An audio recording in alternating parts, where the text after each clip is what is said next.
আসসালামু আলাইকুম দর্শক, শুভেচ্ছা নিন। আপনাদের সবাইকে স্বাগত জানাচ্ছি আমি কনক সরোয়ার আজকের অনুষ্ঠানে। দর্শক, শিরোনাম দেখে বুঝতে পারছেন যে প্রধানমন্ত্রী জনাব তারেক রহমান তার নিরাপত্তা বিষয়টি বেশ ঝুঁকির মধ্যেই আছে। তিনি যেই সিম্পল ভাবে তার সফরগুলো করছেন, তিনি যে সিম্পল লাইফ লিড করছেন অতীতের প্রাইম মিনিস্টারদের তুলনায়, বিশেষত গত 17 বছরের শেখ হাসিনার যেই ভয়াবহ নিরাপত্তা ব্যবস্থা ঘিরে যে জাঁকজমকের সাথে চলাচল করতেন, সেই জায়গাটা তিনি ভেঙে ফেলেছেন। তিনি যতটুকু সিম্পল ভাবে চলা যায় সে পথ অনুসরণ করছেন এবং এতে তার নিরাপত্তার ঝুঁকি বাড়ছে। পাশাপাশি চীন সফর করে আসার পরে এই এই এই অঞ্চলের জিওপলিটিক্যাল যে পরিবর্তন, সেই পরিবর্তনে আমাদের প্রতিবেশী রূপে, আমাদের বন্ধু রূপে সবচেয়ে ভয়ঙ্কর যে শত্রু, যারা আমাদেরকে মানে কি বলবো, যারা আমাদেরকে সম্পূর্ণভাবে তাদের করায়ত্তে নিতে চায়, নিয়ন্ত্রণ করতে চায়, সেই ভারতের জায়গাটা থেকে আসলে তার নিরাপত্তার ঝুঁকিটা অনেক বেড়ে গেছে এই চীন সফর করে আসার পরে। কারণ চীনের সাথে বাংলাদেশের যে দ্বিপাক্ষিক যে বিষয়গুলো নিয়ে আলোচনা হচ্ছে, সেগুলো আবার ভারতের পছন্দ হচ্ছে না, এমনকি আমরা ভারতের যেই সংবাদ মাধ্যম এবং বিশেষজ্ঞ তাদের বক্তব্যের মাধ্যমে আমরা শুনতে পাচ্ছি। তো এই সার্বিক বিষয়টি নিয়ে, এই যে খরচ কমানোর জন্য প্রধানমন্ত্রী তার যে নিরাপত্তায় যে শৈথিল্য নিয়ে এসেছেন, শৈথিল্য বলবো না, যে নিরাপত্তার যে বহর কমিয়েছেন, এটাতে তার নিরাপত্তার ঝুঁকি বাড়ছে। তো এই বিষয়টি নিয়ে কথা বলতে আমার সঙ্গে যোগ দিচ্ছেন অত্যন্ত প্রিয় মুখ, প্রিয় মানুষ, আমার চ্যানেলের নিয়মিত অতিথি মেজর সুমন আহমেদ। সুমন ভাই, আপনাকে স্বাগত জানাচ্ছি আজকের অনুষ্ঠানে। আসসালামু আলাইকুম। ওয়ালাইকুম আসসালাম। আপনাকে অবশ্যই এখন নিয়মিত বলা যায় না, কারণ অনেকদিন পরে আপনার সঙ্গে আমার কথাবার্তা হচ্ছে, এটাও নিয়মিত মধ্যে পড়ে আর কি। তো যাই হোক সুমন ভাই, দর্শক অনুরোধে আমারটা কমাই দিচ্ছেন। আসলে আমার নিজেরই শোয়ের সমস্যা হচ্ছে, টাইম ম্যানেজমেন্টের সমস্যা। যাই হোক, তো আমি যেটা বলছিলাম যে চীন সফরের পরে আসলে এই অঞ্চলের জিওপলিটিক্যাল একটা চেঞ্জ কিন্তু আমরা দেখছি, এবং ধরেন বাংলাদেশের সাথে এখন পাকিস্তানের সম্পর্ক দিন দিন উন্নতি হচ্ছে, যেটি হাসিনার সময় শূন্যের কোঠায় ছিল, সেটি এখন আমি বলবো যে 50% প্লাস, এটি হয়তো আরো বাড়ছে, বিভিন্ন চুক্তি হচ্ছে, সহযোগিতা হচ্ছে। টার্কির সঙ্গে আমাদের একটা আমরা কিছু এগ্রিমেন্টের দিকে হয়তো যাচ্ছি, সেগুলো নিয়ে আলোচনা চলছে। চীনের সাথে যে সফর, তো সব মিলিয়ে আসলে মানে ভারতের বুদ্ধিজীবী বা টেলিভিশন মিডিয়া যে রিপোর্ট বা তাদের যে রিয়াকশন, তাতে বোঝা যাচ্ছে যে তাদের গা জ্বলতেছে আর কি। এবং প্রধানমন্ত্রী খরচ কমানোর জন্য যে নিরাপত্তা যেই কমিয়ে এনেছেন, এই সব মিলিয়ে সম্বন্ধে আপনার কাছ থেকে একটু শুনতে চাই। নিরাপত্তার জিনিসটা বা ঝুঁকি যে আপনি বলছেন, সেখানে একটা হচ্ছে ব্যক্তিগত নিরাপত্তা প্রধানমন্ত্রী জনাব তারেক রহমানের, আরেকটা হচ্ছে বাংলাদেশের ওভারঅল নিরাপত্তা। এখন প্রতিটা ক্ষেত্রে কিন্তু আমরা একটা প্রথমে নিরাপত্তার কথা যখন বলি, তখন আমরা থ্রেট অ্যানালাইসিস বা ঝুঁকিটা কতটুকু সেটা একটা অ্যাসেসমেন্ট করি। সেই অ্যাসেসমেন্টের মধ্যে থাকে যে, ধরেন আমরা প্রধানমন্ত্রী নিরাপত্তার কথা এখানে যেহেতু বলছি, সেহেতু যারা এখানে ঝুঁকি, তারা অবজেক্টিভটা কি কারণে এটা করতে পারে, বা এন্ড স্টেট কি চায় তারা কি প্রধানমন্ত্রীর শারীরিকভাবে বা ওনার জীবনের উপরে শঙ্কা আছে, নাকি এই ঝুঁকিটা হচ্ছে ওনাকে চারিত্রিকভাবে ওনার নামে কালিমা দেয়া, অথবা ওনার ক্ষমতাকে পঙ্গু করে দেওয়া। যে কোনো ধরনের একটা অবজেক্টিভ থাকতে পারে। তো সেক্ষেত্রে যে কথা ডক্টর কর্নেল অলি আহমেদ যে জিনিসটা বলেছেন, একটা আমি 2 দিন আগে দেখলাম, উনি শারীরিকটার কথাই সম্ভবত বলেছেন, জীবনের উপরে আশঙ্কার কথা বলেছেন। সেই পার্সপেক্টিভে দেখলো যে কারা এটা চাচ্ছে, অ্যাসেসমেন্টে আমাকে করতে হবে। দেন কোথা থেকে সেটা আসছে, কিভাবে তারা সেটা চায়, এবং সেটার ইম্প্যাক্টটা কি হতে পারে ব্যক্তির উপরে, এবং সেই ক্ষেত্রে পরবর্তীতে ব্যক্তি যদি দেশের প্রধানমন্ত্রী হন, সেই ক্ষেত্রে দেশের উপরে কি ইম্প্যাক্ট হতে পারে। এই ধরনের জিনিসগুলো যারা এই নিরাপত্তার কথা বলবে, করণীয় কি তার আগে কিন্তু তাদেরকে এই অ্যাসেসমেন্টটা কমপ্লিট করে নিতে হবে। তো আমি যদি এই অ্যাসেসমেন্ট আসি, প্রথম জিনিস যেটা হচ্ছে, আপনি অ্যালাউ করলে আমি বর্তমান প্রধানমন্ত্রী তারেক রহমান, তার সাথে গত 17 বছর আগে যে পতিতা হাসিনার আওয়ামী লীগের যে প্রধানমন্ত্রিত্ব বা সরকার, সেটার এসএসএফ বা নিরাপত্তার ক্ষেত্রে ছোট্ট একটা কম্পারেটিভ বলি, একটু অ্যানালাইসিস। হ্যাঁ, এটা আমরা জানতে চাই যে আগের কেমন ব্যয় হতো, আগে কি ছিল, এখন কি হচ্ছে, এটাকে আপনি কতটুকু বলবো, মানে আপনি নিজেও আসলে এসএসএফ এর সঙ্গে কাজ করেছেন, সো ইউ নো, আপনার সে অভিজ্ঞতা আছে, তার সবকিছু মিলিয়ে আপনার কাছে কি মনে হচ্ছে? কম্পারেটিভ একটা স্টাডি দেন। প্রধানমন্ত্রী নিরাপত্তার সাথে যেহেতু আমি ছিলাম, এবং পরবর্তীতে ধরেন সেটা আজকে থেকে 30-35 বছর আগের কথা, তো এখন যেটা হচ্ছে বর্তমানে, আমি শুধু এসএসএফ এর জায়গাটাতে আসি। একটা হচ্ছে ভিজিবলি আপনারা দেখবেন, যেই জিনিসটা আপনি বলছেন, আপনার যেই শিরোনাম খরচ কমাতে গিয়ে, খরচটা প্রধানমন্ত্রী নিজ উদ্যোগে যে জিনিসটা কমাচ্ছেন, সেটা হচ্ছে ওনার যে বুলেট প্রুফ গাড়িটা, সেটা কিন্তু ওনার নিজস্ব গাড়িটা ব্যবহার হচ্ছে। তার তেল খরচ থেকে শুরু করে পরিচালনা, এভরিথিং উনি ব্যক্তিগতভাবে বিয়ার করছেন, এটা সরকার বিয়ার করছে না। দেন হচ্ছে, আগে ভিআইপি প্রোটেকশনের জন্য 14টা ভিআইপি গাড়ি থাকতো বা লাগতো, এখন কিন্তু ওনার যে কোনো চলাচল বা সফরের জন্য 4টা গাড়ি সাকুল্যে। তার মানে এইখানে খরচটা আপনি 1/3 নিচেও নামায় আনছেন। খরচ বলতে শুধুমাত্র ফিউল কস্ট না, এক্ষেত্রে আছে পার্সোনাল এবং অন্যান্য খরচ, অ্যাডমিনিস্ট্রেটিভ কস্ট, সেগুলোও আছে। দেন এসএসএফ সাপোর্টটা তো পতিতা হাসিনা, তার পরিবার, তার ওই বিদেশি ছেলে, বিদেশি মেয়ে, বিদেশি মেয়ে জামাই, বিদেশি ছেলের বউ, নাতি নাতনি, সবার জন্য, পুরা গোষ্ঠী শুদ্ধা সবার জন্য কিন্তু এসএসএফ সেখানে পুতুলের জন্য, রেহানার ছেলে মেয়ের জন্য একইভাবে এসএসএফ কে ডিপ্লয় করা হতো। সেই জিনিসই কিন্তু প্রধানমন্ত্রী তারেক রহমান নিচ্ছেন না। যদিও প্রোটোকল ন্যূনতম ওনার ইমিডিয়েট ফ্যামিলি, যেটা আমি বুঝি, ওনার স্ত্রী মানে আমাদের যিনি ম্যাডাম জুবাইদা রহমান, ওনার এবং তার মেয়ে, তারা কিন্তু সেই এসএসএফ প্রোটোকল অবশ্যই পায়, কিন্তু উনি এই জায়গায় খরচটা বা তাদের এঙ্গেজমেন্টটা কমায় রাখবার জন্য এসএসএফ প্রোটোকল তাদেরকে দিচ্ছেন না। কিন্তু এখন এর বাদে আরো আছে, সেটা হচ্ছে ওনার বাসাটা আমরা জানি, সেটা নিজস্ব যে বাসা, সেখানে এসএসএফ ন্যূনতম এসএসএফ ডিপ্লয়েড আছে, পিজিআর ন্যূনতম ডিপ্লয়েড আছে। বিদেশে সফরের সময় আমরা দেখেছি এসএসএফ এর একটা বড় বহর অ্যাডভান্স পার্টি হিসেবে আগে, পরবর্তীতে প্রধানমন্ত্রী সফর সঙ্গী হিসেবে তারা যায়, তো সেই জায়গাটা অর্ধেকেরও কমে চলে আসছে। মানে আপনি যদি মনে করেন যে আগে সেখানে এসএসএফ এর 15 জনকে যেতে হতো, সেটা 5-এ নেমে আসছে সর্বসাকুল্যে। তাছাড়াও ওনার সাথে সফর সঙ্গী যারা আছেন, বিদেশে যান, তাদেরকে কিন্তু যে যাওয়ার পরে সরকারি কর্মকর্তা কর্মচারী যারা যান, তাদের টিএ দিয়ে বিল ক্লেম করে, উনি সেটাকে নিরুৎসাহিত করতেছেন। কিন্তু আপনারা সরকারি খরচে সেখানে যতটুকু আমাদের মিশন ব্যবস্থা করবে সেটাই, এর বাদে আপনারা কোনো বিল ক্লেম করবে না। আরেকটা হচ্ছে, উনি যে দেশের মধ্যে যে সফরগুলোতে যাচ্ছেন, সেটা বগুড়া হোক, চট্টগ্রাম হোক, সিলেট হোক, সেখানে কিন্তু ওনার যাওয়াটা হচ্ছে পার্টির যে বাস আছে সেটা করে যাচ্ছেন, সাথে এসএসএফ যাচ্ছে বা নিরাপত্তার লোক যাচ্ছে। সেখানে ভেন্যু যেখানে উনি বক্তৃতা দিবেন বা যেখানে একটা কিছু উদ্বোধন করবেন, সেই জায়গার নিরাপত্তায় বা সেই জায়গার ডিপ্লয়মেন্টে স্থানীয় পার্টির লোকজন সহায়তা করছে বলে এসএসএফ সেখানে কম ডিপ্লয়েড হতে হচ্ছে, এবং সেখানেও খরচটা বাড়ছে। বিকজ শুধু যাওয়া না, সেখানে থাকার ব্যাপার আছে, সেখানে রিলেটেড ভেহিকেল বা ট্রান্সপোর্টেশন কস্ট, ফিউল কস্ট, সেই জিনিসগুলো আছে। এখন এইটা উনি চাচ্ছেন। এখন আপনার কনসার্নটা কোথায় সেটা আমি বোধহয় বুঝতে পারছি, এবং শুধু আপনার না, দেশবাসী, সেটা হচ্ছে মিনিমাম নিরাপত্তা যেই জিনিসটা, এখন সেই খরচটা আমি কম ধরে না। এক্সাম্পল দিই, কিছু কিছু জায়গায় আমরা দেখেছি কিছু অনুষ্ঠানে বিশৃঙ্খলা তৈরি হয়েছে, সেটা শুধু ওনার না, ওনার পরিবারের সদস্যদের উপরও তাদের কিন্তু তারা বিব্রত হয়েছেন। আমরা কি সেই পর্যন্ত এই খরচটুকু কমাতে গিয়ে সেইটুকু রিস্ক আমরা অ্যাকসেপ্ট করে নিব, নাকি আমরা নিশ্চিত করবো যে না, প্রধানমন্ত্রীর নিরাপত্তা সেটা ওনার ব্যক্তিগত চাওয়া পাওয়ার উপরে না, সেটা দেশের স্বার্থে, আমাদের সিকিউরিটি, ওভারঅল দেশের সিকিউরিটির স্বার্থে ওনার নিরাপত্তা জিনিসটা টপ প্রায়োরিটি পাওয়া উচিত, সেটা উনি চান কি না চান। বাট ডিসিশনটা মনে রাখবেন, আপনি কি জানেন এসএসএফ এর প্রধানকে, বা আমাদের এই যে নিরাপত্তা, ওনার নিরাপত্তার প্রধানটাকে আপনি কি জানেন? এটা তো প্রাইম মিনিস্টার নিজেই, মানে himself. You are very right. আমরা বলি ডিজিএসএসএফ বা অন্যান্য কিছু, ডিজিএসএসএফ কিন্তু উনি একজন ডিজি, বাট ডিরেকশনটা, অ্যাপ্রুভালটা, এভরিথিং কিন্তু প্রাইম মিনিস্টার হিমসেলফ উনি দেন।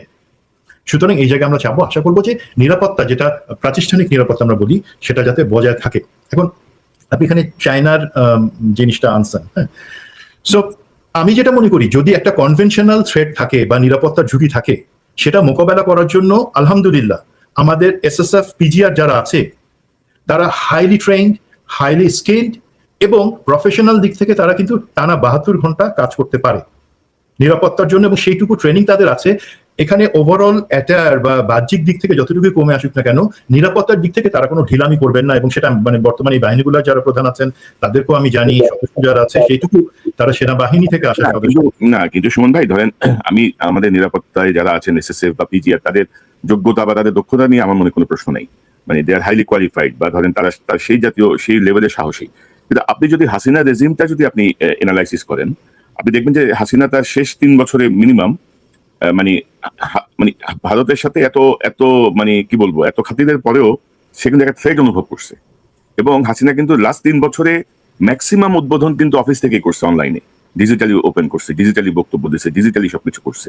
ঢাকার 2-1টা জায়গা ছাড়া মোস্টলি উনি মানে অনলাইনে ওপেন করছে। তো এটা ছিল তার সিকিউরিটির জায়গাটা। এবং সেই জায়গায় মানে ধরেন যে আপনি যদি আমার প্রপার অ্যারেঞ্জমেন্ট না করেন, আমি আমার দলীয় নেতা কর্মীদের উপরে কতটুকু ভরসা করতে পারি? তারপরে এসএসএফ এ বা পিজিআর এ বা অন্যান্য জায়গায় গোয়েন্দা সংস্থাগুলো এখনো কিন্তু হাসিনা নিয়োগ করা লোকজনই বসা, দো দে আর প্রফেশনাল, তারা হয়তো সেভাবে নিচ্ছে না। কিন্তু হাসিনা যখন তাদেরকে নিয়োগ দিয়েছে, আমরা যেটা দেখেছি, তাদের ব্লাড গ্রুপ টেস্ট করে করে নিয়োগ দিয়েছে, তারপরে সে টিকতে পারেনি, সে পালাই গেছে। তো তারেক রহমান তো এই জায়গাটা অনেক বেশি উদারতা দেখাচ্ছেন, কিন্তু এই জায়গাগুলো অনেক বেশি উদারতা দেখাচ্ছে না। এই উদারতা তার জন্য ক্ষতিকর হয়ে দাঁড়ায় কিনা, আপনি কি মনে করেন একজন সাবেক? রাইট ওয়েতে বলছেন। আমি একটা মানে শেষের এই জায়গাটাতে আমার আসবার উচিত। দেখেন, আপনি বাংলাদেশে উদারতা, আমরা বাংলা ডিকশনারি খুললে উদারতার মানে হচ্ছে দুর্বলতা পড়ি, মহানুভবতা ভালো মানুষই আমরা পড়ি দুর্বলতা। আমাদের ডিকশনারিতে আমাদের বাংলাদেশি মানসিকতা, সরি আমি একজন বাংলাদেশি সেই হিসেবে বলতেছি, এখানে উদারতা বা মহানুভবতা কাজে লাগে না। কারণ কি, আমরা যতটুকু বুঝি প্রধানমন্ত্রী যে জিনিসটা চাচ্ছেন, ওনার সামনে অ্যাকচুয়ালি দুইটা অপশন আছে। এক হচ্ছে উনি কি হাসিনার মতন গর্তে থাকবেন, কারণ কি খেয়াল রাখবেন, উনি যত বছর নির্বাসিত ছিলেন, 17টা বছর বাংলাদেশ থেকে লন্ডনে নির্বাসিত ছিলেন, এবং পরবর্তীতে আমাদের এই জুলাই আসবার পরে যখন ওনার সুযোগ হলো দেশে ফিরে আসবার, তো উনি কেন আসছেন না, ওনার সমস্যা কোথায়? তখন লোকে যখন চারদিক থেকে জিজ্ঞাসা করতেছে, তখন একটা কথা উঠে আসলো যে ওনার একটা নিরাপত্তা ঝুঁকি আছে। তখনই আমরা কিন্তু বললাম যে নিরাপত্তা ঝুঁকি থাকলেও দেশের নেতা হওয়ার জন্য তো তাকে সেই ঝুঁকি অগ্রাহ্য করে আসতেই হয়। তারপরে উনি আসলেন ডিসেম্বর মাসে 2025 সালে। সেই আসার সময় থেকে সম্ভবত ওনার মাথায় একটা জিনিস কাজ করতেছে যে নোমর, আমি 17টা বছর ছিলাম, আমি এখন দেশে এসে জনগণের যে ভালোবাসাটা পাইতেছি, সেখানে আমার আর এমনি হাসিনার মতো গর্তে ঢুকায় থাকবার সুযোগ নাই। আমি বলছি না সে ঠিক, আমি সেই জায়গাটা আসছি। দেখেন, এখন দুইটা অপশন আমি বললাম। একটা হচ্ছে উনি ইরানের খামেনির মতন হতে পারেন। আমি জানি মৃত্যু সমাগত, আমি আমার বাসায় আছি, আমার নাতি সহ, ছেলে মেয়ে সহ, এই মৃত্যু সমাগত হতে পারে আল্লাহর হাতে, কিন্তু আমি কোথাও লুকাবো না, আমি কোথাও ছেড়ে চলে যাবো না, তাহলে দেশের জনগণ এক থাকবে না। উনি শহীদ হলেন, সেটা এক হতে পারে। প্রধানমন্ত্রী সেই অপশনটা নিতে পারে না, ঝুঁকি যায় আসুক না কেন, আমি সেইভাবে চলবো।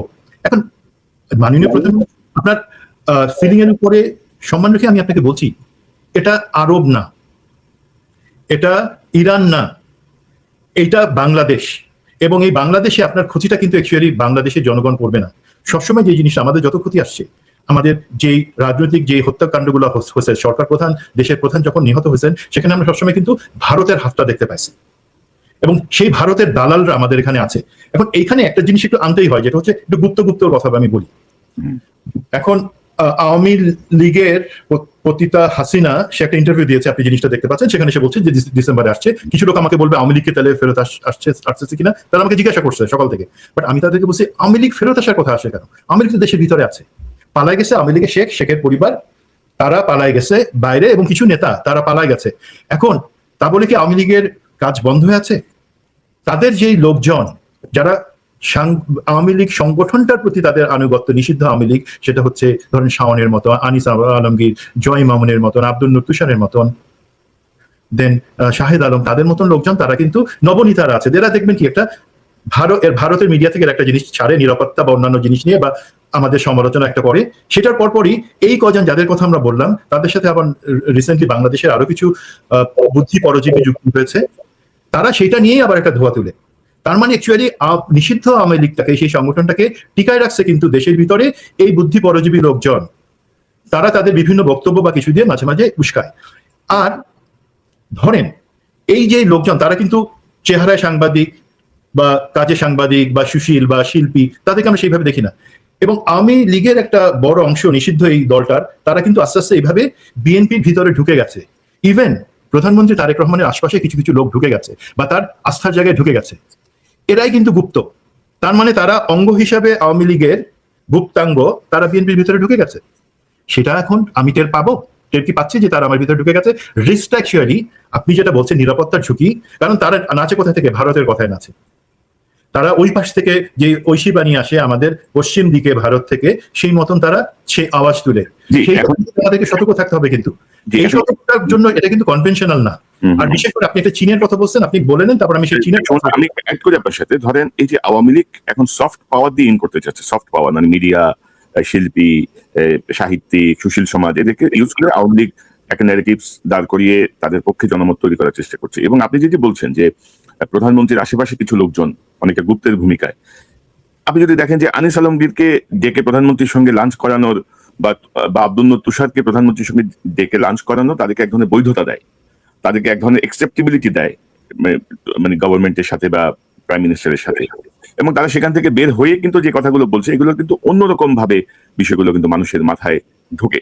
সো এই যে কাজগুলো, এই কাজগুলো তারা বুঝে করছেন নাকি না বুঝে করছেন, এইটা আমার কাছে স্পষ্ট না। এটা আমার কাছে কিন্তু মোটামুটি স্পষ্ট। আমি তোকে বলছিলাম যে ওনার একটা চেঞ্জ, প্রধানমন্ত্রীর একটা চেঞ্জ এসছে, সেটা হচ্ছে উনি আসল করে মনে করছেন উনি ওনার মোর হিউম্যান হবেন, উনি বদান্যতা দেখাবেন। ওনার যে কথাটা বারবার, যে প্রতিশোধ নয়, আমার মা বেঁচে থাকে উনি প্রতিশোধ নিতেন না, আমার বাবা প্রতিশোধের কথা বলতেন না, এই জায়গাগুলো থেকে আমি পরিষ্কারভাবে বলতে চাই। উনিও হয়তো পরে জিনিসটা ক্লারিফাই হচ্ছে না, বিচারের জায়গায় চলবে, বিচারের সাথে প্রতিশোধের কোনো সম্পর্ক নেই, উনি ওনার ব্যক্তিগত পার্সপেক্টিভে বলছেন। এখন ব্যক্তিগত পার্সপেক্টিভের কথা যদি আসে, দেখেন আমাদের নবীজির আদর্শ আছে, আমরা জানি, এবং উনি কিন্তু ওনার উপরে যে বুড়িটা ওনার মসজিদে যাওয়ার পথে আবর্জনা রাখতো, কাটা বিছিয়ে রাখতো, উনি কষ্ট পাইতেন কিন্তু কিছু বলতেন না। যখন যেদিন উনি শুনলেন সে অসুস্থ, একদিন দেখেন কাটা নাই, আবর্জনা নাই, গেলেন দেখে সে অসুস্থ, তার সেবা করলেন।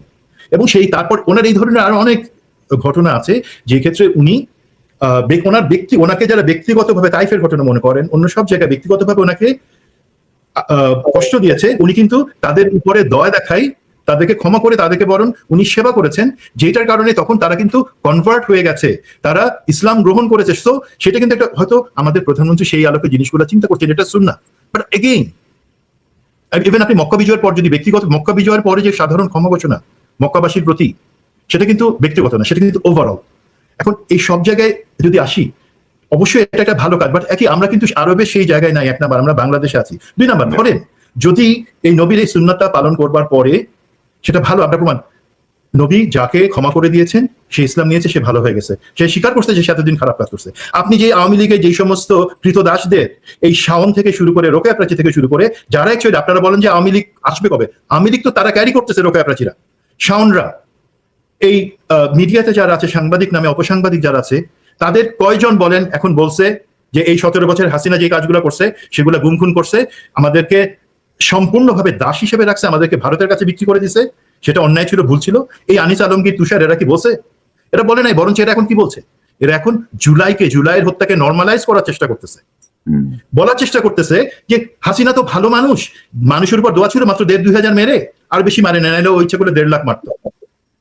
এইভাবে তারা নর্মালাইজ করার চেষ্টা করতেছে এই সমস্ত গাদ্দারের দল, জয় মামুন, তারপরে অন্যরা। এখন আপনি যারা ক্ষমা চাচ্ছে না, যারা অনুতপ্ত হচ্ছে না, তাদেরকে আপনি আর কত দয়া দেখায় নিরাপত্তার ঝুঁকির মধ্যে ফেলবেন আপনার জীবনকে এবং দেশের? আপনার জীবন মানে তো শুধু আপনি এখন ব্যক্তি না, আপনি দেশের প্রধানমন্ত্রী। আর তারেক রহমানের নিরাপত্তা এবং প্রধানমন্ত্রী তারেক রহমানের নিরাপত্তার জায়গাটা একেবারে ডিফারেন্ট। এবং প্রধানমন্ত্রী হিসেবে আপনার যে রাষ্ট্রীয় প্রোটোকল বা প্রধানমন্ত্রী হিসেবে যে আন্তর্জাতিক স্বীকৃত প্রোটোকল, সেই প্রোটোকল আপনাকে অবশ্যই নেওয়া উচিত। এবং ধরেন মানে শহীদ প্রেসিডেন্ট জিয়াউর রহমানের আমলের নিরাপত্তার ঝুঁকি আর এখনকার ঝুঁকি কিন্তু এক না। মানে ওই সময়কার যে প্রযুক্তি, ওই সময়ের যে অবস্থা ছিল, মানে এখন তারেক রহমান যেখানে যেখানে যাচ্ছেন, এটি মানে আমেরিকা থেকে বলেন আর পৃথিবীর আরো ধরেন মানে কি বলবো, বাংলাদেশ থেকে ধরেন আরো 30,000 মাইল দূর থেকে বসে বলেন মনিটর করা সম্ভব, ওনার প্রতিটা স্টেপ মনিটর করা সম্ভব, তাই না? উনি কোথায় যাচ্ছেন, কিভাবে যাচ্ছেন। আমি একটা পয়েন্ট এটা কভার করে দিয়ে আরেকটা জায়গায় একটু যাবো, সেটা হচ্ছে কি, ধরেন আমি ইরানের কথা বললাম, ধর্মীয় নেতা খামেনি কথা বললাম, যে ওনার জিনিস, সেখানে তারা সেই রিস্কটা নিতে পারে, ইরানের প্রতিটা স্তরে সেটা নিতে পারে, বিকজ তাদের স্তরের লিডারশিপ তৈরি আছে। তাদের একজন নেতার উপরে বা একসেট নেতার উপরে নেতৃত্ব নাই, সেখানে 5টা স্তর তৈরি আছে পরবর্তীতে নেতৃত্ব নেওয়ার জন্য। আমাদের বাংলাদেশি কি সেটা আছে? আমাদের বাংলাদেশি আমি অ্যাড করি, ধরেন আমাদের বিকল্প লিডারশিপ থাকলেও খামেনিদের নিরাপত্তার কিন্তু কোনো ত্রুটি ছিল না, তারা সর্বোচ্চ প্রোটেকশন সর্বোচ্চ জায়গাতেও ছিল, কিন্তু তারপরেও আইডেন্টিফাই হয়েছে পরবর্তীতে যে সেখানেও মানে গুপ্তচর ছিল, গাদ্দার ছিল। তো বাংলাদেশে তো ভাই গাদ্দার মানে ঘাটে ঘাটে গাদ্দার।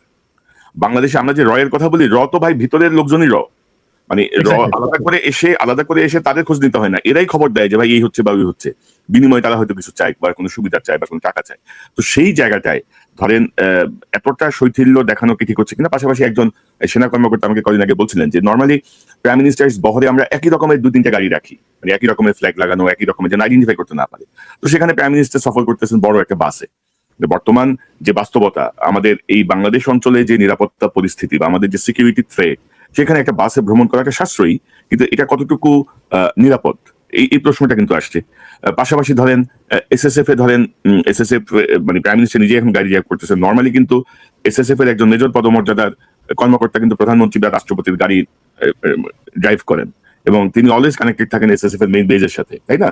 ইনস্ট্রাকশন পান বা তার সেই সিকিউরিটি প্রস্তুতিগুলো আছে। তারেক রহমান সাহেবের বাস কে চালাচ্ছেন? এসএসএফ এর কেউ না, ওনার ব্যক্তিগত কোনো ড্রাইভার বাসটা চালাচ্ছে। তো আমার মনে হয় যে এই জায়গাগুলো যখন আমি দেখি না, এই জায়গাগুলো যখন আমি এনালাইসিস করে বোঝার চেষ্টা করি, তখন আমি খুব মানে ফ্রাস্ট্রেটেড হই যে কেন মানে এই জিনিসগুলো হচ্ছে।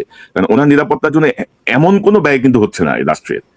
সেই জায়গাটা আমি সম্পূর্ণ আপনার সাথে একমত হয়ে বলবো। দেখেন, আমি প্রধানমন্ত্রী তারেক রহমানের অনুভূতি এবং ওনার যে সুচিন্তা, যে উনি শুধুমাত্র খরচ কমানো, এখানে এঙ্গেজমেন্ট কমানো, সেই জায়গাটা উনি চিন্তা করছেন। দেখেন, একটা আপনি বাসের কথা বললেন, উনি যেদিন বাংলাদেশে নামলেন ওনার তো নিরাপত্তা ঝুঁকি ছিল, যে কারণে উনি অ্যাকচুয়ালি আসছিলেন না। তো আমরা দেখলাম যে এয়ারপোর্ট থেকে 3.5 ঘন্টা ধরে ওনার বাসটা গেল উনি যেখানে জনসভায়, সেই জনসভায় 300 ফিটে উনি ভাষণ দিলেন, সেখান থেকে আবার উনি গেলেন এভার কেয়ারে মার কাছে।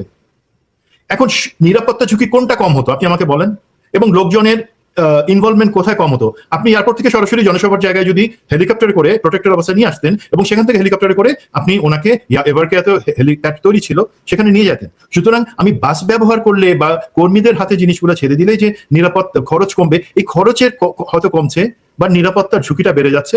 আশা করি আমাদের ডিজিএসএসএফ যে আছে সে অত্যন্ত ম্যাচিউর একজন জেনারেল। আমি একটা জিনিস আমি একটু আগে বলি, হ্যাঁ ডিজিএফআই এবং বিভিন্ন গোয়েন্দা বাহিনী কিন্তু আওয়ামী লীগের লোকজন রয়ে গেছে, বাট আলহামদুলিল্লাহ যেটা হয়েছে আমাদের এই এসএসএফ পিজিআর এ একদম সম্পূর্ণভাবে কিন্তু ক্লিন, এখানে কোনো রিস্কের ফ্যাক্টর নাই এবং তারা এই জিনিসটা বোঝাতে সমর্থ হবেন। উনি এই জিনিসটাকে এই পার্সপেক্টিভে দেখবেন। ওনার জ্ঞান প্রজ্ঞার আমি অবশ্যই সম্মান করেই বলতে চাচ্ছি। এখন কোনো ভাই আসল জায়গাতে কিন্তু আমরা আসি নাই। থ্রেট যেটা নিরাপত্তা হুমকি, আমরা যাই বলি না কেন দেশে বা অন্যান্য কিছু দেশের যেই গাদ্দার, তার বাদে থ্রেটটা অ্যাকচুয়ালি কিভাবে হচ্ছে সেটা কি একটু আমি আপনাকে 3 মিনিটে বলতে পারবো দর্শকদের জন্য? প্লিজ বলেন।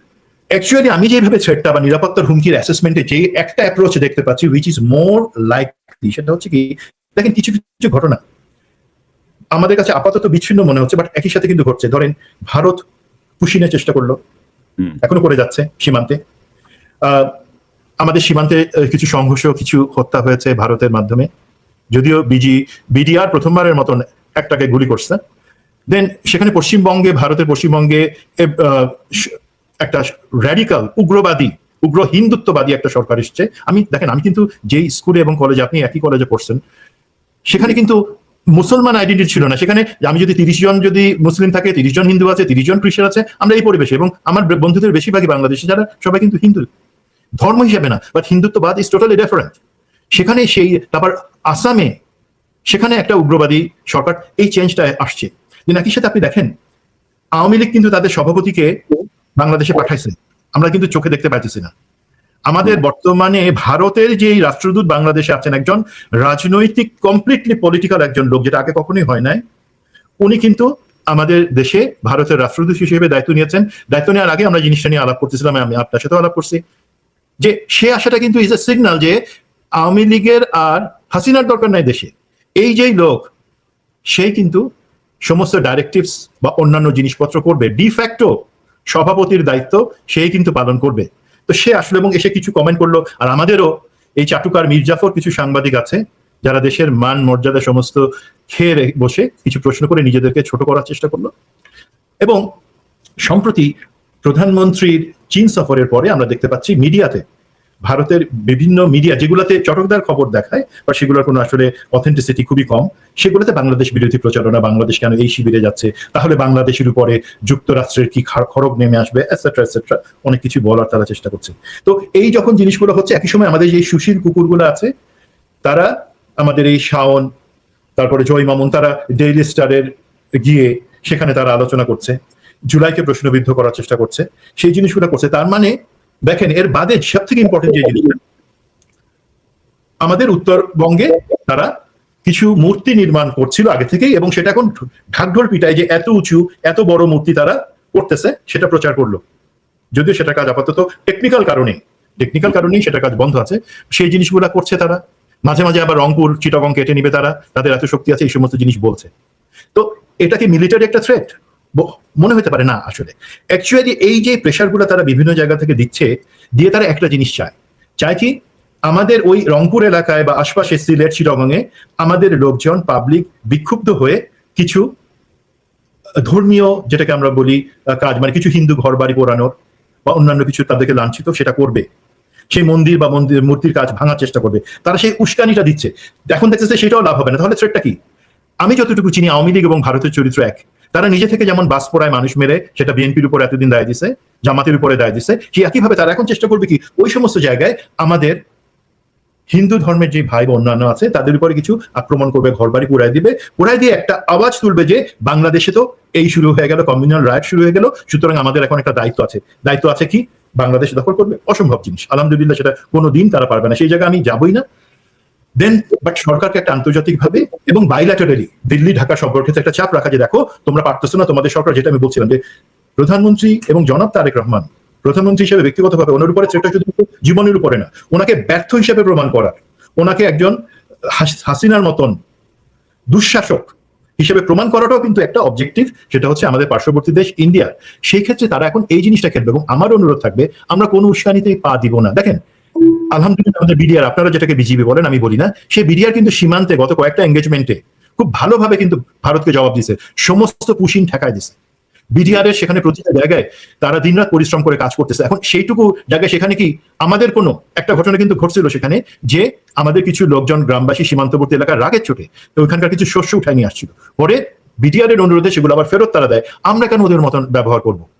আমাদের রাগ হতে পারে। সুতরাং আমরা এই জায়গায়, ওরা এই সুযোগটা খোঁজার চেষ্টা করবে যে আমরা আক্রান্ত, আমাদের গ্রামবাসী আক্রান্ত, আমাদের হিন্দুরা আক্রান্ত।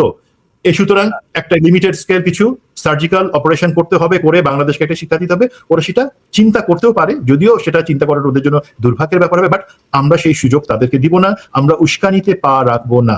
That is my point. না, এটা ভালো, মানে উস্কানিতে পা দিচ্ছে না বাংলাদেশ, এবং ধরেন যে ভারতের যে চেষ্টা, সেই চেষ্টাটায় বাংলাদেশের যারা রাজনীতিবিদ, এটা সমালোচিত হচ্ছে যে ভারত এত কিছু বলতেছে, শুভেন্দু এত কিছু বললো, আমরা কেন কিছু বলছি না। মানে বাংলাদেশ কিন্তু এখানে এক ধরনের সহনশীল গেমে আছে, দ্যাট ইজ পজিটিভ। কিন্তু ধরেন আপনি যে জায়গাগুলো বলছেন আমি আপনার সঙ্গে একমত, কিন্তু তারপরেও ধরেন আমি মনে করি যে প্রধানমন্ত্রীর নিরাপত্তার জায়গাটায় আরেকটু মানে সতর্কতা, আরেকটু জটিলতা প্রয়োজন। এবং আপনি জানেন যে আমার চ্যানেল থেকে আমি এ পর্যন্ত এর আগে আরো দুটো প্রোগ্রাম করেছি। একটি প্রোগ্রাম হচ্ছে নির্বাচনের আগে, আপনি জানেন নির্বাচনের আগে আমি এই প্রোগ্রামটি করেছিলাম যে ভয়ঙ্কর ত্রুটিপূর্ণ তারেক রহমানের নিরাপত্তা ব্যবস্থা, প্রশিক্ষিত শত্রু সুযোগ দিতে পারে। এটি ছিল নির্বাচনের আগে, যখন তিনি নির্বাচনী প্রচারণায় আছেন তখনকার ফুটেজ, তখনকার একটি অনুষ্ঠানের থাম্বনেল। এবং পরবর্তীতে ঢাকা বিশ্ববিদ্যালয়ে তিনি যখন গেছেন তখন দেখা গেল যে ছাত্র দলের নেতা বলছেন যে চাপেন চাপেন সাইড সাইড, প্রধানমন্ত্রীর গাড়ি যাবে। তো এই জায়গাগুলো থেকে কিছুটা উন্নতি হয়েছে, এটা নিঃসন্দেহ, মানে কিছুটা হয়েছে। তো আমরা ওনার নিরাপত্তা নিয়ে আমার মনে হয় না যে আমি আর অনুষ্ঠান করব, কারণ অতিরিক্ত হয়ে যাচ্ছে। মানে ধরেন যে আপনি তো ঠিক কাজটা করতেছেন। আপনি আমি আমরা হলাম কাক, কাকের মতো কাকা করে যাব, লোকে তাকায় আমাদের দিকে মুগ্ধ হয়ে তাকাবে না। যারা ময়ূর তারা পেখম মেলে তাদের পিছন নাচাইতে থাকবে, তাদের দিকে তাকে বাবা বলবে, তারা কিন্তু কোনো কথা বলবে না। আমাদের কাজ হলো আমরা আবর্জনা পরিষ্কার করবো, কাকা করে চিৎকার করবো, তাতে কেউ আমাদের পছন্দ করুক কি না করুক, সেই আবর্জনাটা পরিষ্কার করে আমরা খেয়ে ফেলবো। না ধরেন হচ্ছে পরিষ্কার করতেছে না, আপনাকে বলতে হবে না, বিএনপির কিছু গর্ধবে সে এখানে ধরেন কমেন্টস করে যাবে যে এটা নিয়ে আপনার ভাবতে হবে না, তো আমাদের ভাবতে হবে না, তোরা তো ভাই আবার বিপদে পড়লে আমরা সম্পূর্ণ আস্থা রাখছি ওনার চিন্তার উপরে, এবং এসএসএফ পিজিআর বা আমাদের নিরাপত্তা সংশ্লিষ্ট সবার প্রতি আস্থা রাখছি। বাট কি যেটা হচ্ছে, আমরা তো কনভেনশনাল নিরাপত্তা হুমকির কথা বলছি না, শুধু আনকনভেনশনাল যে হুমকিটা, যেটা ভিতর থেকে আসতে পারে, যেটা বাইরে থেকে আসতে পারে। ধরেন এইখানে আমাদের যে পার্শ্ববর্তী দেশ, যাকে অনেকে শত্রু দেশ বলে, আমি আপনার চ্যানেলে শত্রু দেশ বলে খামাখা আমার নিজের বানাতে চাই না, সেটা হচ্ছে কি তারা তো এইভাবে করবে না, তারা ভাড়া করা লোকদের দিকে কাজ করায়। যাকে বলেন তো, আমাদের শহীদ ওসমান হাদির হত্যার বিচারের ক্ষেত্রে আমি জানি বিএনপি সরকার এবং এইটাতে স্বরাষ্ট্রমন্ত্রী সালাউদ্দিন সাহেব উনি আন্তরিক, আমি জানি। বাট এটা সহজ একটা সমাধান কি, ভারত যদি আমাদের ভালো চাইতো, একটা বন্ধুত্বপূর্ণ সম্পর্ক চাইতো, এই যে ফয়সালকে এবং আরেকজনকে তারা সেখানে ভারতে ধরছে, তারা এক্সট্রাডিশন চুক্তি তো আছেই ভারতের সাথে, তারা ফেরত পাঠাতে পারে না। তারা কিন্তু এই সমস্ত জায়গায় নোংরামি করবে, হ্যাকরামি করবে, তারা হচ্ছে এই ধরনের জিনিস। বাট জিনিস যেটা হচ্ছে একটু এই যে চাপেন সাইড দেন, যেটার কথা বলেন ভাই, এখানে একটা ছোট্ট জিনিস বলবো, তাদের প্রতি ধরুন এটা নিয়ে অনেক কিন্তু ট্রল হয়েছে, অনেকে ছাত্র দলের সভাপতি বা যুবলীগ দলের সভাপতি তাদের ব্যাপারে অনেক কিছু, নয়নের ব্যাপারে, রাকিবের ব্যাপারে বলছে। এখন বেচারাদের কিন্তু দোষ নাই। জিনিসটা হচ্ছে কি, এটা মানে আসল যে গল্পটা, মানে আসল কথা থেকে শুরু হচ্ছিলাম, সেটা ফ্যাক্ট যে প্রধানমন্ত্রী তারেক রহমান উনি যখন প্রধানমন্ত্রী না, উনি আসবার পরে কিন্তু জগন্নাথ ইউনিভার্সিটি, এটা উনি প্রাইম মিনিস্টার হিসেবে ঢাকা বিশ্ববিদ্যালয়ে যখন তিনি গেছেন প্রাইম মিনিস্টার হিসেবে, আর প্রথমটা হচ্ছে নির্বাচনী সফরের সময়। না সেটা হচ্ছে মানে ওনার এই যে একটা জিনিস আছে না, তারা গাড়ির পিছনে দৌড়াইতো, সেটা নিয়ে অনেক ট্রল করছে না, যে কেন দৌড়াইতেছে গাড়ির পিছনে, তারা জুলাইতে তাদের অবদান এত বেশি, তারা এত বড় ছাত্র সংগঠন বা যুব সংগঠনের নেতা, কেন তারা দৌড়াবে। জনাব তারেক রহমান দেশে আসার পরে জগন্নাথ বিশ্ববিদ্যালয় নির্বাচনটা ছাত্র সংসদের, সেখানে সবাই আসেছিল যে সেবারে ছাত্রদল জিতবে, বাট সেখানেও কিন্তু শিবিরের প্যানেলটাই জিতে গেল। তো তখন স্বাভাবিকভাবে তারেক রহমান বেশ মনোক্ষুণ্ণ হলেন, বললেন যে এটা তো এক্সপেকটেশনের বাইরে, কিভাবে হচ্ছে যারা যারা জন্য রেসপন্সিবল তাদের দৌড়ে রাখেন। এখন সমস্যাটা, উনি কিন্তু ভালো কথা বলছেন, এখন যারা ওনার আশপাশে বলছেন, ওনার আশপাশে যারা আছে তাদের মাথায় কি জিনিস সেটা একটু খুলে দেখতে হবে। তারা মিসকমিউনিকেশন করে বললো কি, দেখো নেতা তোমাদেরকে দেখতে চাইতেছে, স্যার তোমাদের দেখতে চাইতেছে, সুতরাং উনি যখনই কোথাও বাইর হবে গাড়ির আশপাশে দৌড়াইতে থাকবে যাতে ওনাদের দেখে, তোমাদের দৌড়াইতে দেখে। এটা কি কোনো কাজ হলো? দৌড়াইতে মানে ওনার তাদের তো কোথাও দেখি না, তাদেরকে দৌড়ের কাজ মানে তাদেরকে ইনভলভ রাখেন, অ্যাক্টিভ রাখেন, দ্যাট ওয়াজ দ্য ডিরেকশন। আর সেখানে হলো কি ওকে সবাইরে দৌড়াতে হবে গাড়ির আগে, তো এটা একটা লজ্জার ব্যাপার হয়ে গেল। আমি দেখেছি এই জিনিসটা পরে ক্লিয়ার হয়েছে এবং সেখানে এই জিনিসটা থেমে গেছে। না, এবং ধরেন এই জাতীয় দলীয় লোকজন যদি ওনার নিরাপত্তা বলয়ের মাঝখানে যদি দৌড়াদৌড়ি করে, এটা তো নিরাপত্তার ঝুঁকিটাও সৃষ্টি হয় অনেক বেশি, তাই না? তো সেই জায়গাটায় ধরেন যারা নিরাপত্তার দায়িত্বে আছেন তারাও তো একটু বিব্রত হয় যে কাকে সরাবে, কাকে কি করবে। তো আমি যেটি বলছিলাম আপনাকে প্রথম দিকে যে আমরাই আসলে মানে আমাদের মধ্যেই যে গুপ্ত লোকজন ঢুকে আছে প্রধানমন্ত্রীর আশেপাশে। যেমন ধরেন আমি আপনাকে একটা সংবাদ দেখাই, এই সংবাদটা সম্ভবত গতকাল বের হয়েছে ব্লুমবার্গের এই সংবাদটা বেরিয়েছে, সেটি হচ্ছে Bangladesh prime minister meet labour tycoon Amin on Malaysia trip. এবং ব্লুমবার্গের এই রিপোর্টে, যে জুলাই 8 তারিখের রিপোর্ট, আজকে 10 তারিখ, তো আমেরিকার এই প্রসিদ্ধ যেই সংবাদ মাধ্যম, সেখানে এই রিপোর্টটা কিন্তু তারা ক্লিয়ার, তাদের কাছেও ওইরকম ডাটা নাই, কিন্তু তারা ইনফরমেশন পাইছে। এবং আমি আমার মতো করে চেক করে দেখলাম যে তারেক রহমান সাহেবের সাথে আসলে এই যে দাতো আমিন, যে আপনার জনশক্তি রপ্তানির ক্ষেত্রে একটা কুখ্যাত লোক, যাকে ইউনূস সরকার 25 অক্টোবরে ফেরত চাইছে মালয়েশিয়ার কাছে, যে ফেরত দাও, বিরুদ্ধে মামলাও আছে, তার সঙ্গে বৈঠক হয়েছে। তো আসলে কিন্তু বৈঠক হয়নি, মানে এই দাতো আমিন আবার মালয়েশিয়ার রাজার খুব ঘনিষ্ঠ। তো তারেক রহমান যখন রাজার সঙ্গে দেখা করতে গেছেন, সেখানে সে উপস্থিত ছিল, প্রাইম মিনিস্টারের সঙ্গে বোধহয় হাই হ্যালো কিছু একটা হয়েছে। কিন্তু দেখেন এটা থেকে ধরেন ভারতের এখন মূল টার্গেট কি? আমাদের জনশক্তিকে ক্ষতিগ্রস্ত করা, আমাদের গার্মেন্টসকে ক্ষতিগ্রস্ত করা, এই জায়গাটা। ধরেন তারা কিন্তু ব্লুমবার্গকে দিয়ে রিপোর্টটা নিয়ে আসছে, এটা কিন্তু আপনি মিথ্যা বলতে পারবেন না, দেখাতে হয়েছে। এখন মানে তারেক রহমান মিট টাইকুন মানে আমিনের সাথে তার দেখা হয়েছে, এখন এটাকে অন্যভাবে তারা প্রজেক্ট করছে। তো সেই জায়গাগুলো ধরেন এটা তো হয় বাংলাদেশের ভেতরের কেউ এটা লিক করছে, নাহলে মালয়েশিয়ায় ইন্ডিয়ান বংশোদ্ভূত কেউ এটাকে লিক আউট করছে। উদ্দেশ্য কি? উদ্দেশ্য হচ্ছে এই সফরটাকে এক ধরনের প্রশ্নবিদ্ধ করা, কিছু প্রশ্ন সামনে নিয়ে আসা। তো সেই জায়গাটায় আসলে আপনি কতটুকু মানে সতর্কতার সঙ্গে এবং দূরদৃষ্টির সঙ্গে মোকাবেলা করবেন, that is up to prime minister actually, that is up to prime minister. আমাদের আসলে যে জিনিসটা, বিশেষত আমার ধরেন যে জিনিসটা আমাকে খটকা লাগে, আমার চোখে পড়ে, আমি সামনে আনার চেষ্টা করি, এটা betterment of the country, betterment of the government. তো এখন ধরেন এটাকে ভিন্নভাবে দেখলেও কিছু করার নাই, বাট এই প্রশ্নগুলো রেজ করা হচ্ছে বৃহত্তর স্বার্থে। যদি বুঝে তো ভালো, না বুঝলে তো কিছু করার নাই ভাই, তাই না?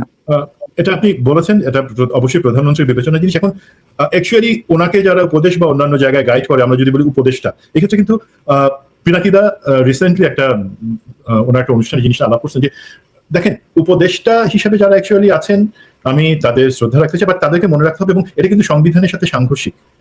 এই যে উপদেষ্টাদেরকে মন্ত্রী প্রতিমন্ত্রীর মর্যাদা দেয়াই, সেখানে রাখা এবং ক্যাবিনেট মিটিং এ হাজির থাকা, সেই জিনিসটা কিন্তু 1996 যেই রুলস অফ বিজনেস, সেটাকে 2009 সালে চেঞ্জ করে হাসিনা এই জিনিসগুলো ঢুকাইছিল। যখন প্রশ্ন আসলো তারেক সিদ্দিকী কেন আর্মি চালাবে, সে হচ্ছে প্রধানমন্ত্রী হাসিনার সামরিক বিষয়ক উপদেষ্টা, যার কাজ হচ্ছে প্রধানমন্ত্রীর অফিস, পিএম অফিস বা পিএমও যেটাকে আমি বলি, সেটার মধ্যে সীমাবদ্ধ থাকবে এবং মাস্ট থাকা উচিত। আর্মি বিভাগ থেকে যখন কোশ্চেন আসলো, তখন সেই মহিলা যে জিনিসটা করলো, সে পিএম রুলস অফ বিজনেসে চেঞ্জ আনলো, রুলস অফ বিজনেসে চেঞ্জ এনে সেই জিনিসটা ঢুকাইলো এবং তাদেরকে প্রতিমন্ত্রী পদমর্যাদা দেওয়ার জন্য আনলিমিটেড নাম্বারস কথাটা আনলো। আপনারা যদি রুলস অফ বিজনেসটা পড়েন, এখন আবার রুলস অফ বিজনেসে পরিষ্কার বলা আছে এটা এমন কোনো কিছু আনা যাবে না বা এমন কিছু করবে না যেটা সংবিধানের সাথে সাংঘর্ষিক, এবং সেটা অটোমেটিক্যালি নাল অ্যান্ড ভয়েড হয়ে যাবে। আমাদের উপদেষ্টারা বর্তমানে যেই সুবিধা বা যে পদবি বা যে স্ট্যাটাস ভোগ করছে, সেটা কিন্তু কোথাও নাই। এবং আসলে আমি সরকারের কাছে অনুরোধ করবো, তাদেরকে অন্য ক্যাপাসিটি, তাদেরকে কনসালট্যান্ট হিসেবে রাখেন আপনার সাথে, তাদের উপদেশ নেন। সবকিছুতে প্রধানমন্ত্রীর একা থাকা পিএমও চালানোর জন্য লোক দরকার, তারা যোগ্য অবশ্যই, বাট কেন আপনারা সংবিধানের মূল নীতির বাইরে গিয়ে আপনাদের পথটাকে ধরে রাখবেন? 1 নম্বর। 2 নম্বর, যাই হোক না কেন মন্ত্রী পরিষদের বৈঠক দেখে, আর তারা এখন পর্যন্ত নিয়ম অনুযায়ী মন্ত্রী পরিষদের বৈঠকে তারা মন্ত্রণালয় সংশ্লিষ্ট বৈঠকে জয়েন করতে পারবেন, কিন্তু আলাদাভাবে মন্ত্রী পরিষদের কাজে তারা হস্তক্ষেপ করার কোনো অধিকার নাই। মনে রাখবেন, তারা হচ্ছে প্রধানমন্ত্রীর অফিসে কর্মরত প্রধানমন্ত্রীর উপদেষ্টা, তারা শপথ নেন নাই।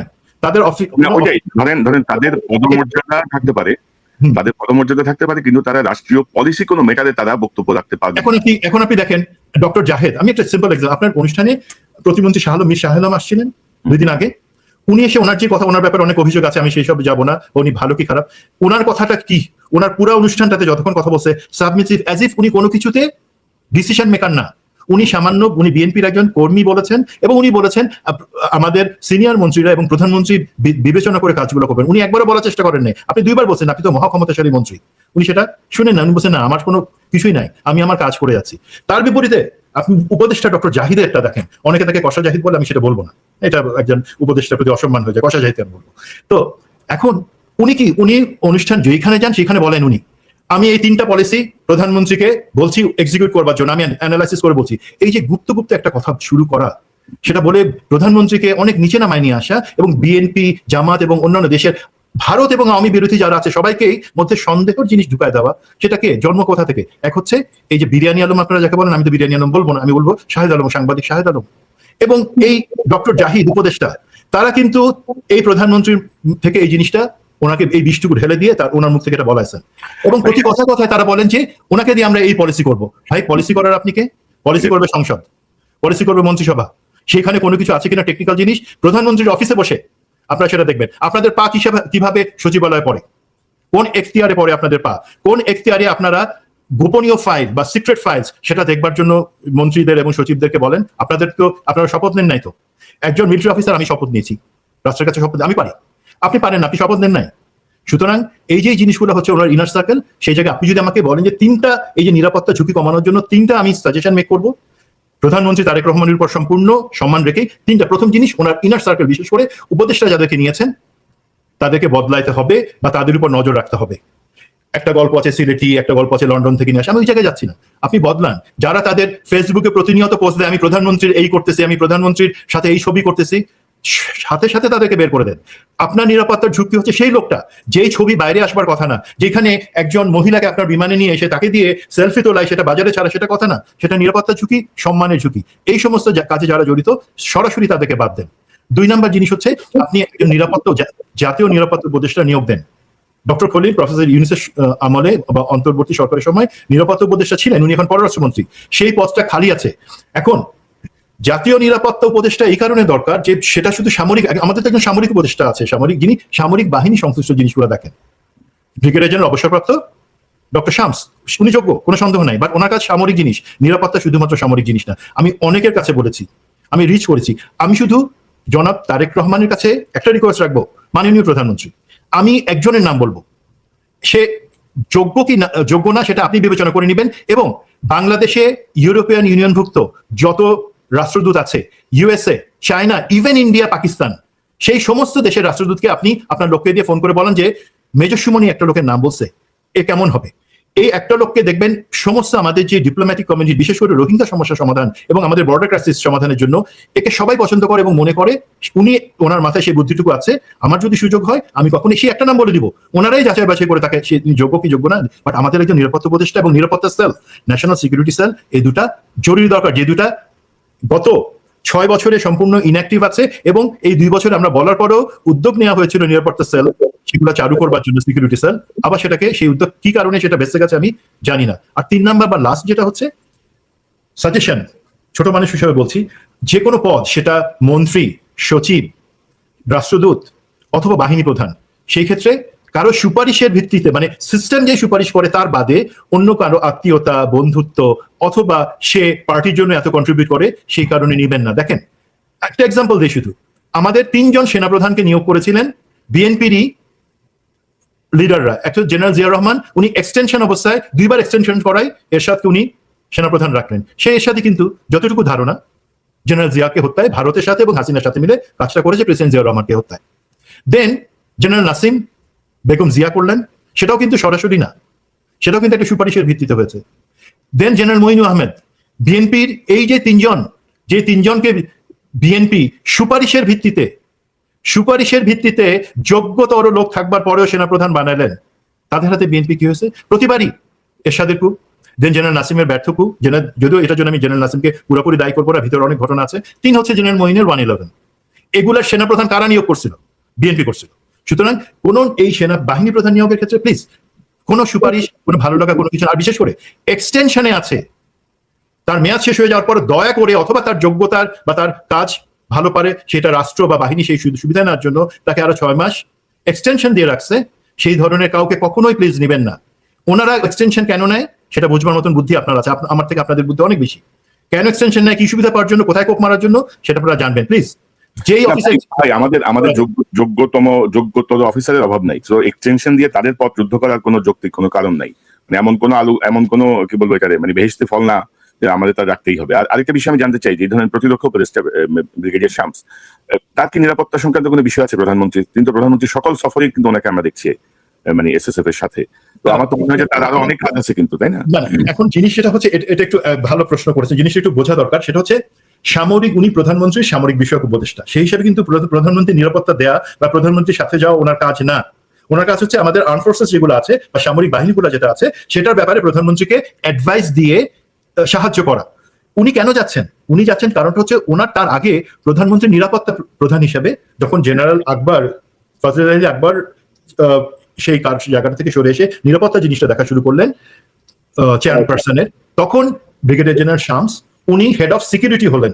হেড অফ সিকিউরিটি উনি কিন্তু এখনো নিজ থেকে হয়তো মনে করেন আমি, অথবা উনি নিজে থেকে চেয়ে নিয়েছেন যে না ঠিক আছে উপদেষ্টার একটা আমার পদ আছে, it's okay, that's a separate duty, but head of Tarique Rahman security বা পিএম সিকিউরিটি সেটা উনি নিজে থেকে এখনো দেখছেন। যেই কারণে উনি প্রধানমন্ত্রীর সাথে যাচ্ছেন বা সাথে আছেন, সেটা কিন্তু সম্পূর্ণভাবে 1-to-1 এর ব্যাপার প্রধানমন্ত্রীর সাথে ওনার। সেক্ষেত্রে কি কারণে উনি দেখছেন সেটা আমি প্রশ্ন করবো না, উনি দেখছেন ভালো ওনার প্রজ্ঞা দিয়ে, বাট সেটা কিন্তু নিরাপত্তার দায়িত্ব ওনার কাছে আসে না।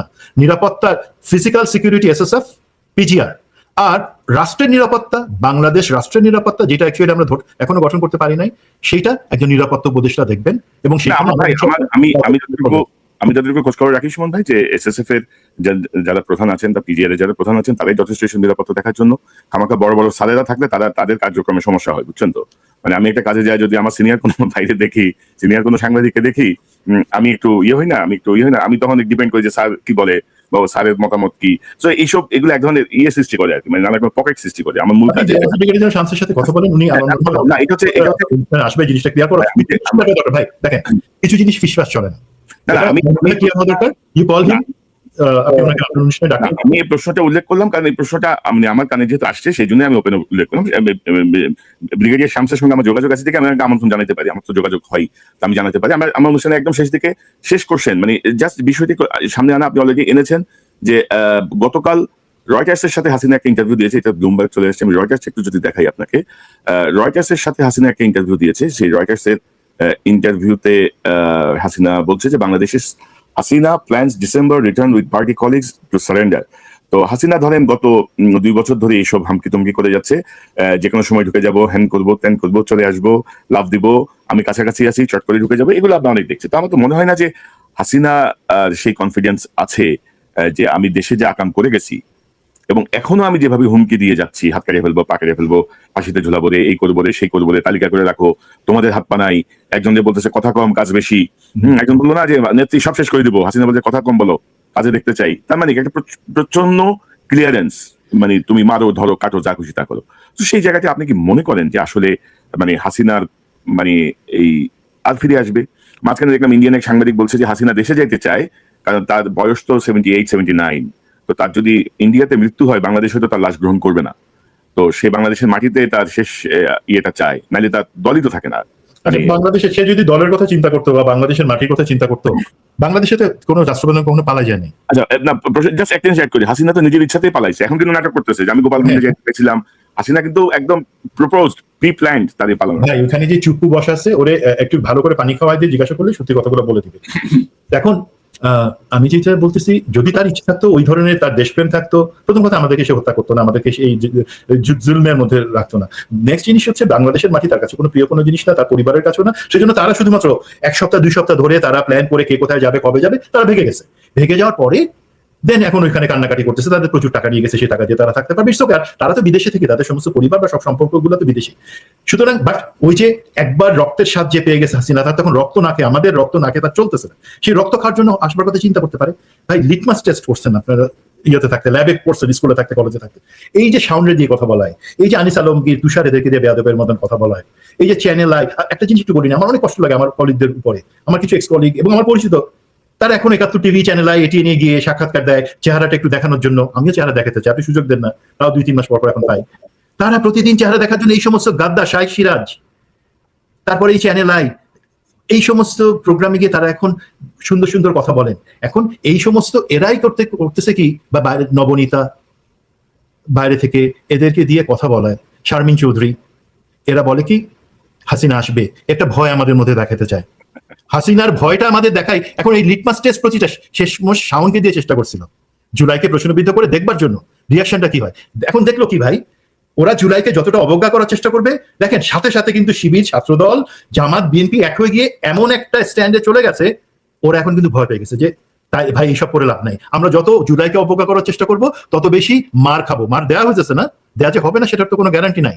তো এই অবস্থায় হাসিনা জানে ইভেন যদি কোনো কারণে আগামীকালকে বিএনপি সমস্ত ঝানু যে সমস্ত এবং কিছু কিছু বেতনভুক, আমরা জানি কিছু কে বেতন খাইতো, তাদেরকে কনভিন্স করেও যদি বাংলাদেশে আসবার ব্যবস্থা করে আত্মসমর্পণের মাধ্যমে, ভাই বাংলাদেশের জনগণ আপনি যেই দেখেন তাদের আমাদের মধ্যে যেইটুকু আমরা প্রতিরোধের জায়গায় গেছি, জুলাই তো আমরা ভুলি নাই, ও তো টিকতে পারবে না, ও বা নিষিদ্ধ পার্টি কেউ তো টিকতে পারবে না ভাই। এখন তো শুধুমাত্র আমরা কথা বলতেছি সামরিক অফিসারদের বিচার বা অন্যান্য গুমখুনের ক্ষেত্রে, পলিটিক্যাল লিডার যারা আছে গুমখুনের সাথে সংশ্লিষ্ট, তাদেরকে যখন সত্যিকার ভাবে ধরা হবে, প্রতিশোধ না, আমি আগেই বলি প্রতিশোধ না, বিচার নিশ্চিত করার জন্য। আমি একজনকে ক্ষমা করে দিতে পারি, হাসিনাকে আমাকে 2.5টা দিন টর্চার করবার জন্য আয়না ঘরে নিয়ে গিয়ে গুম করে আমি করতে পারি, বাট আর যাদেরকে করা হয়েছিল তাদের ক্ষমা করার এখতিয়ার কি আমার আছে তাদের পক্ষ থেকে? নো, সেটা তারা করবে এবং সেটার কাজ হলো বিচার নিশ্চিত করা। আমার কখনোই মনে হয় না হাসিনা এটা এই জায়গাটাতে হাসিনা আসবে, যেটা হতে পারে এই ভয়টুকু দেখাই তারা চেষ্টা করতেছে দেখার জন্য কোনোভাবে এই আওয়ামী লীগ ফেরত আসতে পারে কিনা। That's all. না, ওইটাই আমার আমার মনে হয় না যে হাসিনা যদি ফিরে আসতোই তাহলে সে আর পালাইতো না। কারণ ধরেন যে হাসিনা যে সময় পালাচ্ছে সে সময় কিন্তু মানে 3 বাহিনীর প্রধান থেকে শুরু করে সচিবালয়, পুলিশ, র্যাব, আনসার, বিডিআর সবই তার নিয়ন্ত্রণে, সবই তার লোকজন বসা ছিল। তো কোন পরিস্থিতিতে সে পালাইছে সে বোঝে, এবং বাংলাদেশের মানুষ এই জায়গাটায় মানে তার যেই 17 বছরে তার যেই জুলুম নির্যাতন, মানে উন্নয়ন ভাই, ফ্লাইওভার আর পদ্মা সেতু আর কিছু উন্নয়ন, কিছু বিল্ডিং দিয়ে তো আপনি মনুষ্যত্ব বিচার করতে পারবেন না আর কি, তাই না? আপনি ক্ষমতায় টিকে থাকতে যেভাবে ভিন্নমত দমন করেছেন, যেভাবে রাষ্ট্রীয় বাহিনীকে জনগণের বিরুদ্ধে ব্যবহার করেছেন শত্রু দেশের মতো করে, সেই জায়গাটায় মানুষ আমার মনে হয় না যে তাকে আর অ্যাকসেপ্ট করবে। বাট এগুলো বলতে হয় তার নেতা কর্মীকে চাঙ্গা রাখার জন্য। বাট আমার মনে হয় যে সাম্প্রতিক সময়ে বললো না যে কার একটা বক্তব্য যে সোহেল তাজ, তিনি বললেন না, তিনি তো বলেছেন, তার একটা স্ট্যাটাস আমরা কয়েকদিন আগে দেখলাম ফেসবুকে, তিনি বলেছেন যে এসব কথা বলে জাস্ট নিরীহ আওয়ামী লীগারদেরকে বিপদে ফেলতেছে। আওয়ামী লীগ যারা সমর্থন করতো, যারা তার এই কথায় উস্কানি নিয়ে লাভ দিয়ে পড়তেছে যে চট করে ঢুকে যাবো, সেপ্টেম্বরে আসতেছে, ডিসেম্বরে আসতেছে, জুলাইতে আসতেছে, ডেটের তো অভাব নাই। তো এগুলো করে কিছু লোক ঝাঁপায় পড়ে এবং জনগণের হাতে মার খায়, পিটুনি খায়, আবার গ্রেপ্তার হয়, অনেক কিছু ঘটে। তো আশা করি আমরা আজকে অনুষ্ঠানে অনেক বিষয় নিয়ে আলোচনা করলাম। এগুলো যদি সংশ্লিষ্ট জায়গায় যদি বোঝেন তো ভালো, মানে বলে না বুঝলে বুঝপাতা না তেজপাতা, কিছু করার নেই। মেজর সুমন আহমেদ, আপনাকে অসংখ্য ধন্যবাদ। নিশ্চয়ই আমি একটু অনিয়মিত, আশা করি একটু নিয়মিত হবো। কথা হবে, ভালো থাকবেন। আসসালামু আলাইকুম। দর্শক, এতক্ষণ যে অনুষ্ঠান শুনলেন নিশ্চয়ই আপনাদের আলোচনা মর্মার্থ উপলব্ধি করতে সক্ষম হবেন। আমরা আসলে প্রধানমন্ত্রীর নিরাপত্তার জায়গাটা তিনি যেভাবে আসলে চলছেন, যা করছেন, সেই জায়গাটায় একটু চিন্তিত। শুধু আমরা না, তার দলের অনেকেই চিন্তিত, বাংলাদেশের মানুষও আসলে চিন্তিত। কারণ বাংলাদেশের নিরাপত্তা ব্যবস্থা এখন পর্যন্ত সেই পর্যায়ে যায় নাই যেভাবে প্রধানমন্ত্রী এখন চলাচল করছেন। দীর্ঘদিন দেশের বাইরে থাকায় তিনি যা দেখেছেন, তিনি হয়তো তার কিছু বিষয় ওনার মধ্যে কাজ করছে, কিন্তু বাংলাদেশ এখনো সেই পরিমাণ নিরাপদ হয়নি। এবং আমি প্রথমেই বলেছি, বিশেষত চীন সফরের পরে চীনের সাথে বাংলাদেশের সম্পর্ক, পাকিস্তানের সাথে যে সম্পর্ক উন্নতি হচ্ছে, পাশাপাশি টার্কির সাথে যে সম্পর্ক, সব মিলিয়ে আমাদের প্রতিবেশী রাষ্ট্র ভারত হয়তো ভাবছে যে তার যে আধিপত্য ছিল, যে আধিপত্য সে হারিয়েছে, সেই আধিপত্য একেবারেই সে হারাবে। বাংলাদেশ অনেক বেশি শক্তিশালী একটি স্বতন্ত্র অবস্থান হয়তো নিচ্ছে, হয়তো নেওয়ার চেষ্টা করছে। সেই জায়গাটায় তারা হয়তো এটা ঠেকাবে, এবং সেই ঠেকানোর জন্য প্রথম টার্গেট তারা করবে মাননীয় প্রধানমন্ত্রীর দিকে। তো সেই জায়গাতে আমরা বারবারই অনুরোধ করছি যে খরচ কমানো বা বাড়ানোর বিষয় নাই, ন্যূনতম যে রাষ্ট্রীয় প্রোটোকল, ন্যূনতম যে নিরাপত্তা, SSF যে প্রশিক্ষণটা দেশে বিদেশে নিয়ে আসে ভিভিআইপি প্রশিক্ষণের জন্য, সেই প্রশিক্ষণের বাস্তবায়নটুকু যেন তাদেরকে করতে দেওয়া হয়। কারণ আমরা পরবর্তীতে এগুলো নিয়ে দুঃখ পেতে চাই না, কষ্ট পেতে চাই না। কারণ একজন জিয়াউর রহমানকে হারিয়ে বাংলাদেশ অনেক বেশি পিছিয়ে গেছে।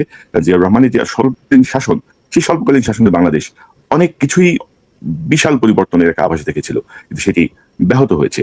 তো জনাব তারেক রহমান যেভাবে এগিয়ে যাচ্ছেন, তার যে নতুন ডাইমেনশন, নতুন যেই ভিশন তিনি দিচ্ছেন, মাত্র 140-45 দিনের মতো বয়স এই সরকারের, আমার মনে হয় যে 6 মাস পরে সেটি আমরা হয়তো আরেকটু ভিন্ন মাত্রা দেখবো।